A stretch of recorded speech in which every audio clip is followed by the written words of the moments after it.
திரைத்துறையில் என்னென்ன ஷாட் இருக்கோ அது எல்லா ஷாட்டும் அதில் இருக்கும். Close up shot, mid shot, long shot, crane shot, low angle shot, high angle shot. அந்த அதிரப்பள்ளி ஃபால்ஸ் இப்போ நீங்கள் போனீங்கன்னா அதுக்கு எல்லா வகையான வசதி இருக்கும்.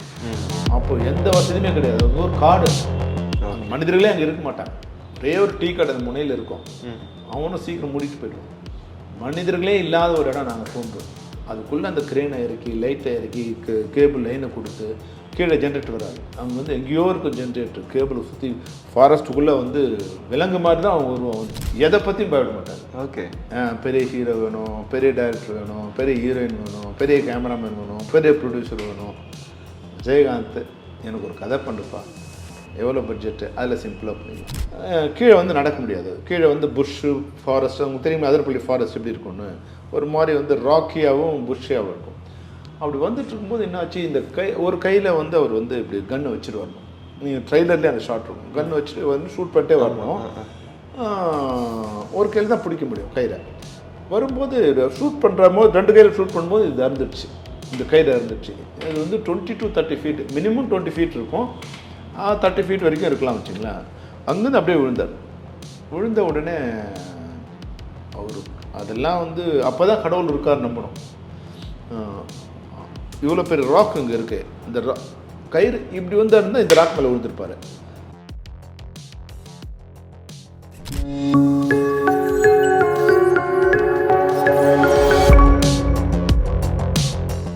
மாலைமலர் நேயர்கள் எல்லாருக்கும் ஒரு பெரிய வணக்கம். இன்னைக்கு நம்ம கூட இணைஞ்சிருக்க நபர் ஆர்கே செல்வமணி சார் நம்ம கூட இணைஞ்சிருக்காரு. அதை பற்றி நிறைய விஷயம் கேட்டு தெரிஞ்சுக்கலாம். வணக்கம் சார். வாங்க. வணக்கம். எப்படி இருக்கீங்க? நல்லா இருக்கு. ரொம்ப சந்தோஷம் சார். உங்களை நேரில் மீட் பண்ணுன்றது பெரிய ஒரு விஷயமா ஆரம்ப கட்டத்துலேருந்து உங்கள் பயணம்லேருந்து பார்த்துட்டு வரோம். இப்போ 1990 ஆரம்பித்த பயணம் இன்னைக்கு வரைக்கும் போயிட்டுருக்கு. எப்படி பார்க்குறீங்க உங்களோட பயணம்? இது ஒரு மகிழ்ச்சியான, சிரமமான ஒரு பயணம்தான். ஓகே. ஏன்னா இந்த சிரமமான பயணம்னு எனக்கு தெரியும். ஓகே. ஆனால் அதை நான் விரும்பி தான் நான் தேர்ந்தெடுத்தேன். அதனால் இதில் பல்வேறு சிரமங்களையும், பல்வேறு சந்தோஷங்களையும், பல்வேறு கஷ்டங்களையும், பல்வேறு அவமானங்களையும், எல்லா வாழ்க்கையில் நம்ம எதையெல்லாம் சந்திக்கணுமோ எல்லாத்தையும் சந்தித்து வந்திருக்கேன். எதையும் என்னை வீழ்த்திடக்கூடாதுங்கிறது மட்டும் நான் ரொம்ப கவனமாக இருப்பேன். ஓகே. இன்றைக்கி திரும்பி பார்க்கும்போது அதில் ஒரு சந்தோஷம் உங்களுக்கு ஒன்று இருக்குது. நிச்சயமாக எல்லா துயரங்களும் அனுபவிக்கும் போது தான் துயரம். அது அனுபவமாக வரும்போது, அது எக்ஸ்பீரியன்ஸாக நம்ம பின்னாடி திரும்பி பார்க்கும்போது அது ஒரு இனிமையான நினைவாகவே இருக்கும். ஆஹா, இவ்வளோ கஷ்டத்தை நம்ம கடந்து வந்திருக்கோம், இந்த துயரத்தையும் நம்ம ஜெயிச்சிருக்கோம். எல்லாருக்கும், எனக்கு மட்டும் இல்லை, நீங்கள் கூட பாருங்கள், எக்ஸாம் எழுதும்போது பயமாக இருக்கும், ஃபெயிலியராக இருப்பாங்க, எல்லோரும் கிண்டல் பண்ணியிருப்பாங்க, அப்புறம் எழுதிப்பீங்க, பாஸ் பண்ணியிருப்பீங்க. இதுக்காக இவ்வளோ கஷ்டப்பட்டோம் அப்படிங்கிறது ஒரு கட்டத்தில் தெரியும். எந்த துயரம் இல்லைங்கிறது காலம் நமக்கு ஒரு நாள் உணர்த்தும். அதனால் நான் எல்லாத்தையும் கொஞ்சம் ஈஸியாக எடுக்க பழகிட்டுருக்கேன். ஈஸியாக எடுத்துக்கிட்டேன்னு சொல்ல முடியாது, ஈஸியாக எடுக்க பழகிட்டு இருக்கேன். ஓகே, சிறப்பு சார். உங்களோட முதல் பயணத்தில் கேமரா ஆன் பண்ணி முதல் ஷாட் ஒன்று வச்சுருப்பீங்க. ஞாபகம் இருக்கா சார் என்ன ஷாட் வச்சோம் அப்படின்னு சொல்லி? நிச்சயமாக. நான் திரைப்பட கல்லூரியில் எனக்கு பயிற்சி ஓகே கொடுக்கும்போது ஒரு அதாவது ஒரு 400 அடி கேன் கொடுப்பாங்க, பிளாக் அண்ட் ஒயிட்ல. அதில் ஒரு வித்தவுட் சவுண்டு அதை ஷூட் பண்ணணும். ஓகே. அது கண்டினியூட்டின்னு பேர் அதுக்கு. ஓகே. அது என்னென்னா, நீங்கள் எடுக்கிறதுலாம் ஒழுங்காக இருக்கா, உங்களோட லுக்கு கரெக்டாக வந்திருக்கா, லெஃப்ட் ரைட்லாம் கரெக்டாக வருதுங்களா, ட்ராலி மூவ்மெண்ட், கேமராமேனுக்கும் அது பயிற்சி, ட்ராலி மூவ்மெண்ட் இருக்கா, அதில் எல்லாமே இருக்கணும். திரைத்துறையில் என்னென்ன ஷாட் இருக்கோ அது எல்லா ஷாட்டும் அதில் இருக்கும். Close up shot, mid shot, long shot, crane shot, low angle shot, high angle shot, இது மாதிரி எல்லா ஷாட்டையும் பயன்படுத்தி அது எடிட்டட் லென்த் ஒரு 300 feet வரணும். 100 feet தான் வேஸ்டேஜ் வரணும். இதுதான் நான் ஃபஸ்ட்டு எடுத்த, நானாக இண்டிவிஜுவலாக எடுத்த இது. அதில் எனக்கு கேஎஸ் கோபாலகிருஷ்ணன் ஒத்து ஒரு இது இருக்கும். ஓகே. அவர் ஒரு காமெடியாக அதை அவர் திரைப்படத்தில் ஷூட் வரும்போது எவ்வளோ டென்ஷனாக இருப்பார் அப்படின்னு மாதிரி சொல்ல கேள்விப்பட்டு அதை நான் எடுத்தேன். அப்போது நான் ஒரு டைரக்டர் தான் முதல்ல நான் அதை ஷார்ட்டில் யூஸ் பண்ணேன். அதாவது ஒரு டைரக்டர் டைரக்ட் பண்ணிகிட்ருக்க மாதிரி ஒரு ஷாட்டு தான் நான் முதல்ல எடுத்தது. சிறப்பு. அதுக்கப்புறமா மிசான் ஷாட்னு ஒரு ஷாட் இருக்கும். மிசான் சைன், அதாவது ஒரு சீனை வித்தவுட் கட்டு ஓகே, ஒரே ஷாட்டாக இருக்கும், சிங்கிள் ஷாட் மிசான் ஷாட்னு பேர் அது. ஓகே, அது ஒரு சீன் இருக்கும், அந்த சீனை எப்படி எடுக்கிறது. ஓகே, அப்போது திரைப்பட கல்லூரியிலேயே வந்து படிக்கிற மாணவர்கள் வச்சுக்கிட்டு அந்த ஒரு ஷாட்டை எடுக்கணும். அது ஒரு ரூமுக்குள்ளே ஒரு ஷாட், அது ஒரு ஷாட்டு. அதுக்கப்புறமா வந்து டிப்ளமோ ஃபில்மு. ஓகே, அது வந்து என்னென்னா ஒரு 1100லேருந்து 1400க்குள்ளே இருக்கணும். அவங்க வந்து ஒரு 3000 ஸ்கொயர் ஃபீட் கொடுப்பாங்க, அதை நம்ம வந்து ஷூட் பண்ணணும். நான் வந்து அதுதான் வந்து ததிங்கினத்துவம்னு ஒரு டைட்டில் ஒரு படம் எடுத்தேன். அதுதான் என்னோட, அதை பார்த்து தான் விஜயகாந்த் சாரும் இப்ராஹிம் ரத்தனும் படம் கொடுத்தாங்க. ஓகே, அதில் வந்து என்னென்னா ஒரு அது ஒரு நடனப்பள்ளி ஆசிரியர், அவரோட மாணவி, அதை சம்மந்தப்பட்ட ஒரு ஆக்ஷன் சீக்வன்ஸு. ஓகே, அது வந்து அந்த பெண் வந்து ஒரு ஸ்டேஜில் டான்ஸ் ஆடுற மாதிரி ஒரு ஷாட். இது இண்டிவிஜுவலாக நான் இதுவாக எடுத்தது. அது ஒரு அதுதான் வந்து முழுமையான சவுண்டு ஷார்ட்ஸு.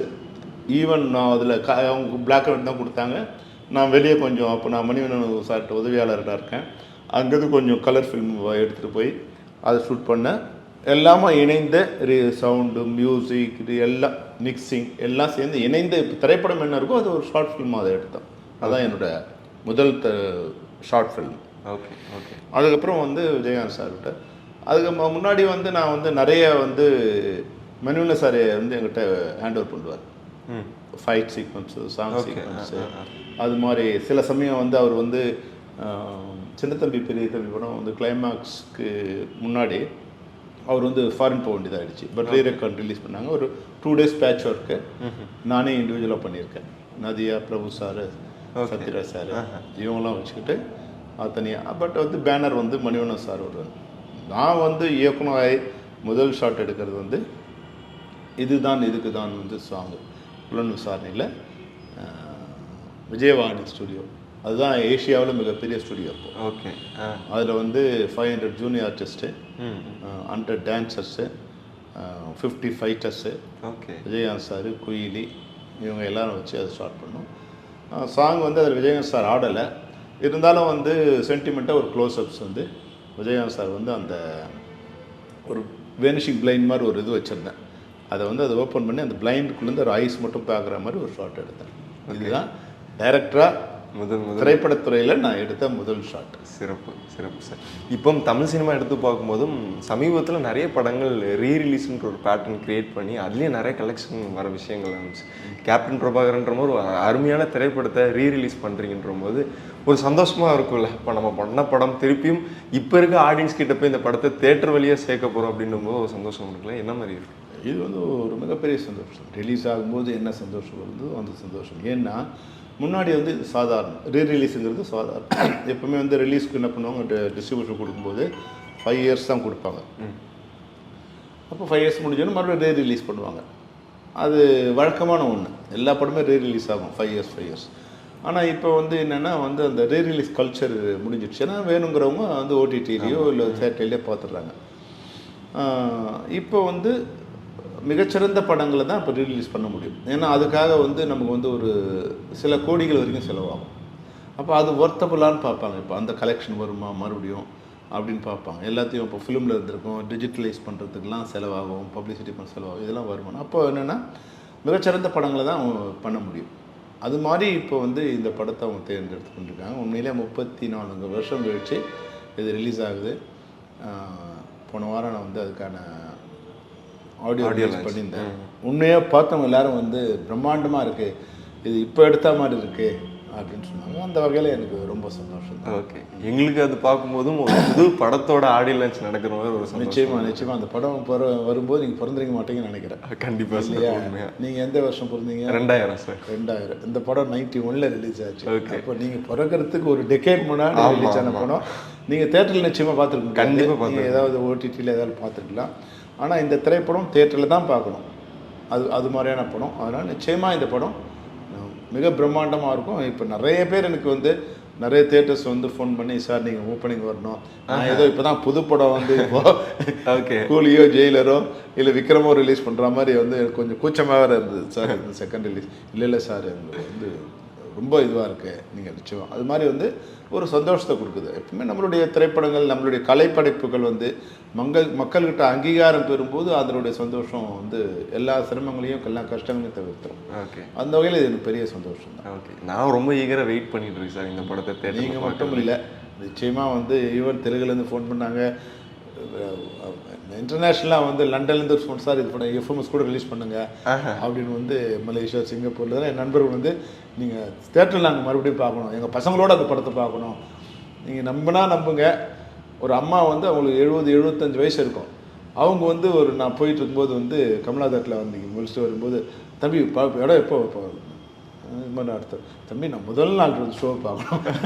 அவங்களுக்கு 75 வயசு மேலே தான் இருக்கும். அப்போ வந்து அவங்க சொன்னாங்க நான் வந்து குழந்தைங்களாம் கூட்டு போய் பார்த்தேன், என் பையன்லாம் பெரியவனாயிட்டான், அந்த படத்தை நான் மறுபடியும் பார்க்கணும்ப்பாங்க. அப்போது வயதானவங்களும் அந்த படத்தை பார்த்தவங்களும் மறுபடியும் பார்க்கணும்னு நினைக்கிறாங்க.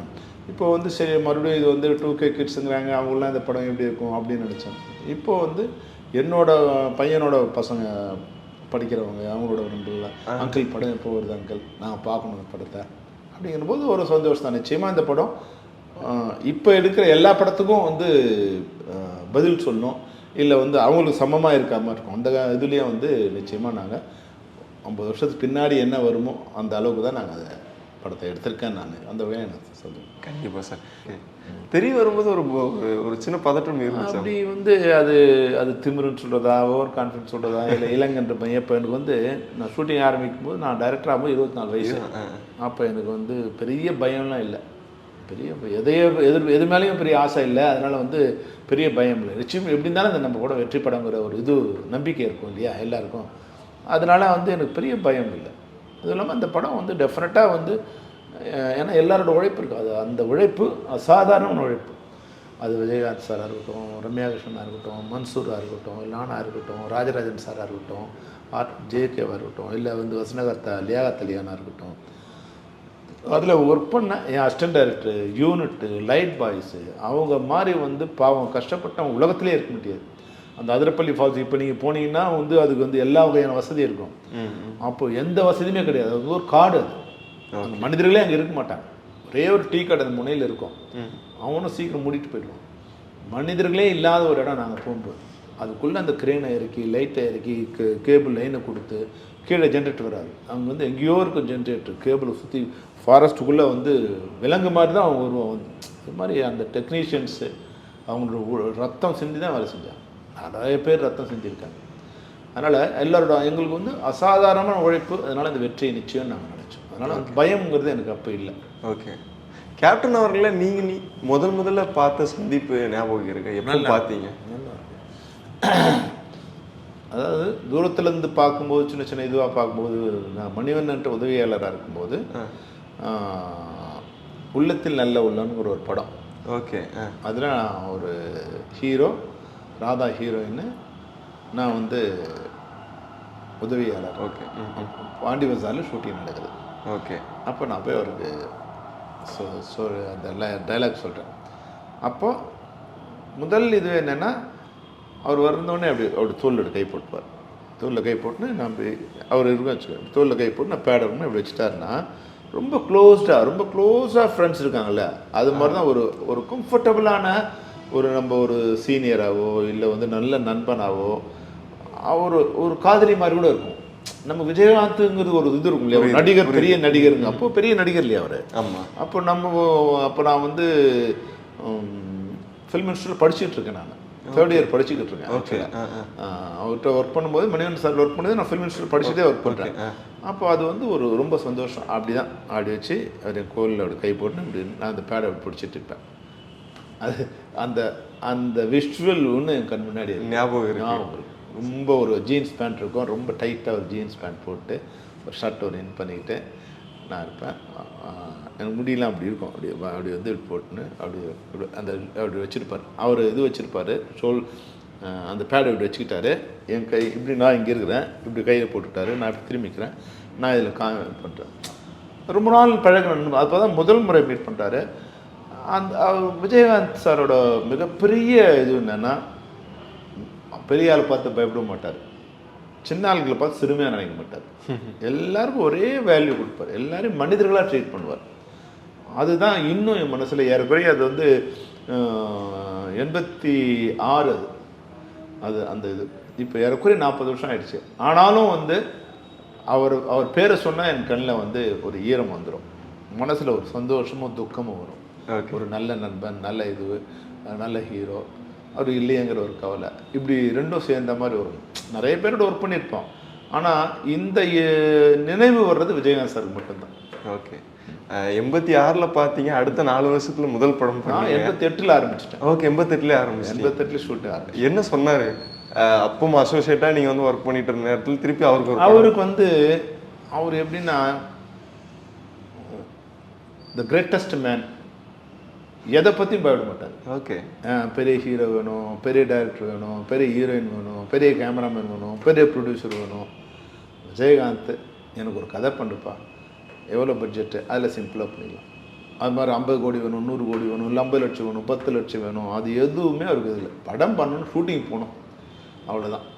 அதனால் வந்து உங்களுக்கு வந்து ஒரு மிகப்பெரிய ஒரு கம்ஃபர்டபுள், ஆசை இல்லாத ஒரு மனிதனாக எனக்கு தெரிஞ்சார். அதுதான் எனக்கு அந்த ரொம்ப ஈஸியாக ஜெல்லாச்சு அவரோட. ஓகே. சமீபத்தில் உங்களோட சின்ன ஒரு நேர்காணல் பார்க்கும்போது ஒரு கதை ஒன்று சொல்லியிருந்தீங்க. விஜயகாந்த் சார் அப்போ ஒரு சின்ன இன்சிடென்ட் ஒன்று நடந்துச்சு. ஒரு ஒட்டுமொத்த ஷூட்டிங்குமே வந்து கேன்சல் போட்டு நீங்களாம் சேர்த்து அவரை அனுப்பிச்சு வச்சுட்டு அந்த ஒரு விஷயம் அது எங்களுக்காக பகிர்ந்தீங்கன்னா. அது நான் வந்து நிறைய நேரம் சொல்லிட்டேன், அதனால் வந்து கூறியது கூறலாக இருக்கக்கூடாதுன்னு நினச்சேன். இருந்தாலும் சொல்கிறேன் நான் உங்களுக்காக. கிளைமேக்ஸ் ஃபைட் எடுத்துக்கிட்டு இருக்கோம். ஓகே. எடுத்துகிட்டு இருக்கும்போது வந்து ஒரு மரத்துலேருந்து இன்னொரு இதுக்கு வந்து அவர் ட்ராவல் பண்ணி வந்து ஷூட் பண்ணுற மாதிரி இருக்கும். அப்போ 2 மரத்துக்கும் சேர்த்து ரோப் கட்டிட்டாங்க. ரோப்பில் வந்து அவர் தொங்கிட்டு வரணும். கீழே வந்து நடக்க முடியாது. கீழே வந்து புஷ்ஷு, ஃபாரஸ்ட், உங்களுக்கு தெரியுமா அதிரப்பள்ளி ஃபாரஸ்ட் எப்படி இருக்கும்னு, ஒரு மாதிரி வந்து ராக்கியாகவும் புஷ்ஷியாகவும் இருக்கும். அப்படி வந்துட்டு இருக்கும்போது என்னாச்சு, இந்த ஒரு கையில் வந்து அவர் வந்து இப்படி கன்னை வச்சுட்டு வரணும். நீங்கள் ட்ரெய்லர்லேயே அந்த ஷாட் இருக்கும், கன் வச்சுட்டு வந்து ஷூட் பண்ணிட்டே வரணும். ஒரு கையில் தான் பிடிக்க முடியும் கையில். வரும்போது ஷூட் பண்ணுற போது 2 கையில் ஷூட் பண்ணும்போது இது இறந்துடுச்சு, இந்த கையில் இறந்துடுச்சு. இது வந்து 20 to 30 ஃபீட், மினிமம் 20 ஃபீட் இருக்கும், 30 ஃபீட் வரைக்கும் இருக்கலாம் வச்சுங்களேன். அங்கேருந்து அப்படியே விழுந்தார். விழுந்த உடனே அவர் அதெல்லாம் வந்து அப்போ தான் கடவுள் இருக்கார் நம்பணும். இவ்வளோ பெரிய ராக் இங்கே இருக்குது, இந்த கயிறு இப்படி வந்தாருந்தால் இந்த ராக் மேலே விழுந்திருப்பார். அவர் வந்து இங்கே எழுந்ததால் இப்படி விழுந்தார், அப்படியே பக்கத்தில் விழுந்தார் பாருங்க, அது புஷ் மேலே விழுந்தார். புஷ்ஷுக்கு சின்ன கல் அது இது இருக்குது. இப்படி விழுந்த உடனே இந்த இடத்துல பேக் போன் கொஞ்சம் அடிபட்டிருக்குன்னு நினைக்கிறேன் நான், ஏன்னா அந்த வழியை அவர் காமிச்சிக்கிட்டார். டக்குன்னு எழுந்தார். எல்லோரும் பயந்து ஓடி வந்துட்டாங்க. சுப்பராயன், ஃபாதர் மாஸ்டர் எல்லோரும் ஓடி வந்துட்டாங்க. ஓடி வந்த உடனே அவர் பார்த்த ஒரு செகண்ட் பார்த்தா டக்குன்னு சிரிச்சிட்டே எழுந்துட்டார். எழுந்துட்டு ரெடி மாஸ்டர் அப்படின்ட்டார். அப்படியே மெதுவாக என் தோலில் கை போட்டு அப்படி இன்னும் கொஞ்ச நேரம் ஏதோ பேசுகிற மாதிரி, தேவையில்லை எங்கிட்ட அப்போ பேச வேண்டியது, வேறு ஷார்ட் ரெடி ஆகிட்டுருக்கு. அவர் உடனே கொஞ்சம் சொல்ல முடியாது, கொஞ்சம் இப்போ ரொம்ப வலிக்குது, நிற்க முடியல, ஆனால் நான் போயிட்டேன்னா இவங்க வந்து ஷார்ட் எடுக்க பயப்படும், அடுத்து இது மாதிரி ஷார்ட் எடுக்க மாட்டாங்க, ஆனால் நீயே என்னை அமுச்சு விட்ற மாதிரி பண்ணு அப்படின்னாரு. உடனே மாஸ்டர் ரெடினார். மாஸ்டர் லைட் போது மாஸ்டர் ரம்யா கிருஷ்ணன் இருக்காங்க, அவங்க காலிலேருந்து ஒரு ஷார்ட் கூட எடுக்கல. இன்னும் மாஸ்டர் கொஞ்ச நேரம் இருங்க மாஸ்டர், நான் என்னோடய சீன்லாம் கொஞ்சம் எடுத்துக்கிறேன், நீங்கள் வந்து கொஞ்ச நேரம் இருங்க, விஜயகாந்த் சார் ஒரு க்ளோஸ்அப் போட்டு நான் எடுக்கணும், நீ கொஞ்ச நேரம் கழிச்சு வாங்க அப்படின்ட்டு அவர் அமுச்சு விட்டுட்டு கொஞ்சம் ஓவர் பண்ணி ஒரு ட்ராமா பண்ணி இன்னும் விஜயகாந்த் சார் ஒரு க்ளோஸ்அப் எடுத்துகிட்டு நான் சொன்னேன், நீங்கள் போங்க சார், நான் போகல. இல்லைப்பா நான் இருக்கேன்னார் அவர். இல்லை சார் உங்கள் வேலை இல்லை, சும்மா உட்காந்துருக்கணும், ஈவினிங் ஆகிடும் சார், அப்புறம் ஷார்ட் எடுக்கலாம், ராவத்தர் திட்டுவார், நீங்கள் போங்க, நான் வந்து இந்த ஷார்ட் எடுத்துட்டு அவர் அமுச்சிட்டு. ஓகே.